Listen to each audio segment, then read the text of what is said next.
great day and welcome back to my channel. So I thought that this was a really important topic to discuss because the majority of these I have been told so many times. They are so frustrating and they do nothing to help your self-confidence. So these are 20 things to never say to someone with OCD. And don't forget to subscribe. I post every Monday and Thursday. No. My room and my house is a complete mess. Not everyone with OCD has compulsions to do with cleaning and organising. And when most people say this, they're actually talking about perfectionistic traits. And as someone whose OCD has nothing to do with cleaning and organising, it's just really frustrating to hear. Because it's a stereotype of OCD, and I'm my own person, and OCD is an individual disorder. So why group us all together? Honestly, only if I touch something that feels wrong. So as long as I keep my hands to myself, not really. Again, just like the previous one, not everyone with OCD has compulsions to do with hand washing and contamination. Personally, I do have some form of contamination OCD, but it's not that severe. And OCD and constant hand washing, that's a stereotype. Is this stereotype completely wrong? No, but not everybody with OCD will do that. And look, with questions like those, it can be quite personal to someone with OCD. Not everybody is comfortable sharing their obsessive thoughts and their compulsions. Why on earth would I want to come and clean your house? I can't even keep my own clean. People who have compulsions to do with cleaning and organising don't clean their house because it's fun. With OCD, you do these compulsions to try and stop these obsessive thoughts and the anxiety that comes with it. Why would someone want to put themselves in a situation that triggers that anxiety? Our compulsions with OCD is not fun. First off, don't touch my stuff. And second of all, if you move that, it doesn't bother me. But even if you say that, don't actually move something because the person you're talking to may have compulsions to do with keeping things lined up and organized. Why would you try and trigger somebody like that? If the person you're with has obsessive thoughts around things having to be lined up and organized, you've just set off a huge amount of anxiety. Why would you do that to someone? Look, if I could, I would, really. I've tried. The obsessive thoughts that you get with OCD isn't something that just goes away.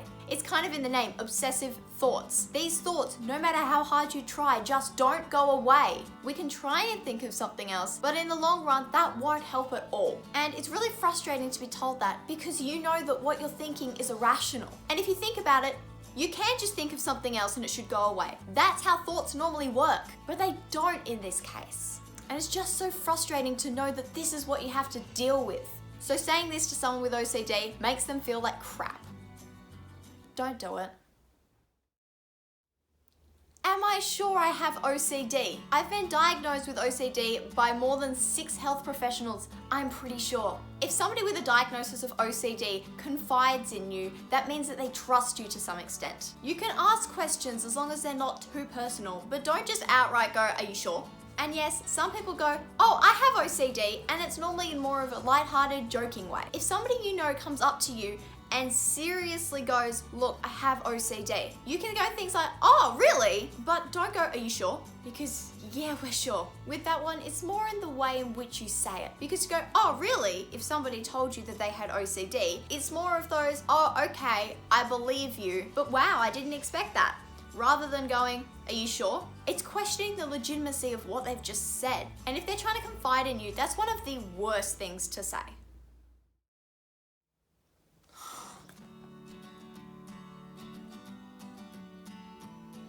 No, you're not. As I've said in a previous video, which I'll just link above here, you can't have a little bit of a disorder. You can have a mild severity of a disorder, but not a little bit. You're either diagnosed or not. Very, very straightforward. It frustrates the crap out of me. And I know it frustrates a lot of other people with OCD too. Because OCD is a serious condition and you're making it sound like it's nothing. Look, one of my compulsions might be the same thing that you normally do, but what thoughts do you have behind it? For example, if I go back to check that the door is locked and you go, "Oh, I do that too," do you think that someone is going to break in, harm everybody, and do all these horrible, horrible things every time? And you can't get that thought out of your head unless you go and check. Or do you go, "Oh, wait, did I lock that? I'll go check." Two very different thought patterns. And just because one of my compulsions is something that you do, doesn't mean that I don't have OCD. And on the other hand, it doesn't mean that you do. One of the main things that distinguishes OCD from normal thoughts is that obsessive component. Can you get that thought out of your head or not? How intrusive is this thought? There are so many different factors, and just because you do the same thing that I do doesn't mean that I don't have OCD, and it doesn't mean that you do. No, you really don't. This one frustrates the crap out of me. I would not wish OCD on anyone, ever. Because my life before OCD started affecting me to now, very different. There's so many things that I can't do, and my days are exhausting and I can barely get anything done. Why would anyone want that? If you knew what OCD was, you wouldn't want it. Sorry, that one is just really frustrating and gets to me.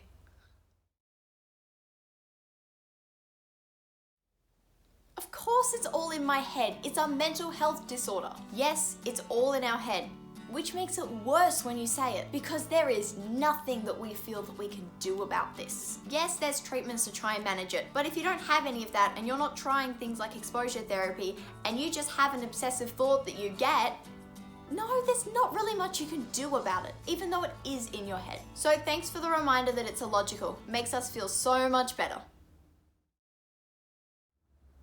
In the long run, yes, we kind of do have to learn to live with it, but there are treatment options available to make these obsessive thoughts and compulsions easier to manage. Don't just say, oh, you need to get over it and just live your life, because that's not how it works.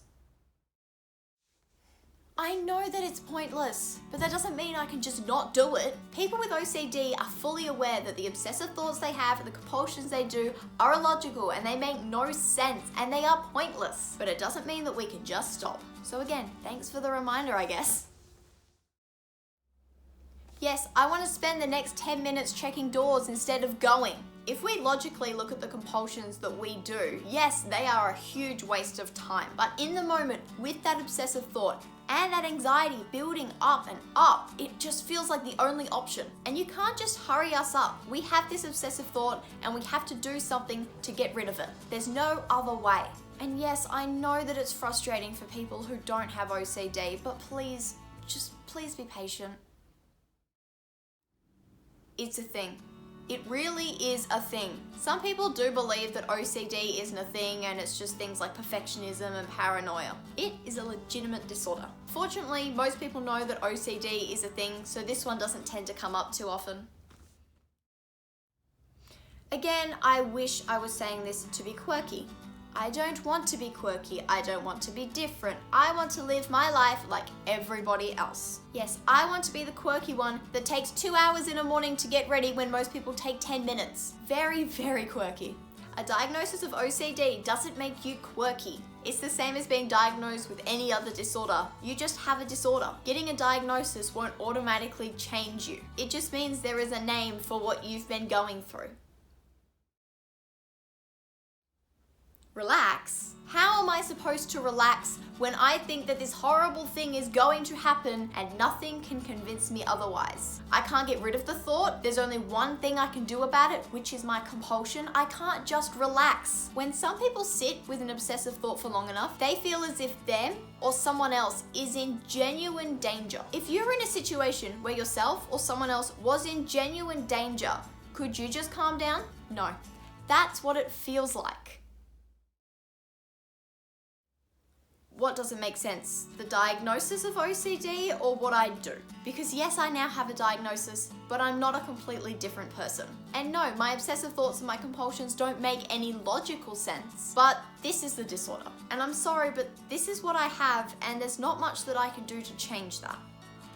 So I really hope this video helped you guys out a little bit with what not to say to somebody with OCD. You don't always have to be walking on eggshells, but just please remember to be polite and patient. That's the biggest things that we can ask of you, because we are fully aware that our compulsions take time, our obsessive thoughts are very inconvenient, and there's certain things that we just can't do. It's frustrating for people who have OCD, and it's frustrating for people who don't. I completely understand that, and I'm so sorry. It would just make our lives a little bit easier if we didn't have to deal with some of the crap that people say. We already feel bad enough about ourselves and what we can't do anymore and what we have to live with. We don't need anyone making it worse. So if you don't have OCD, or you do, and you are talking to someone about their OCD, please just be respectful. And don't be scared to ask questions. Most of the time, people with OCD are happy to answer them. Some may be a tad too personal or something they just don't want to tell you, and they'll just say that. So I think my biggest advice, if you don't have OCD and you're talking to someone who does have OCD,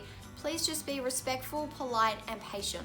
So that's all I've got for you guys today. I really hope that you learned something from this video, or you can take something away from it. And if you enjoyed this video, please give it a thumbs up and subscribe for more content. I post every Monday and Thursday. Again, thank you so much for watching, and I hope to see you again soon.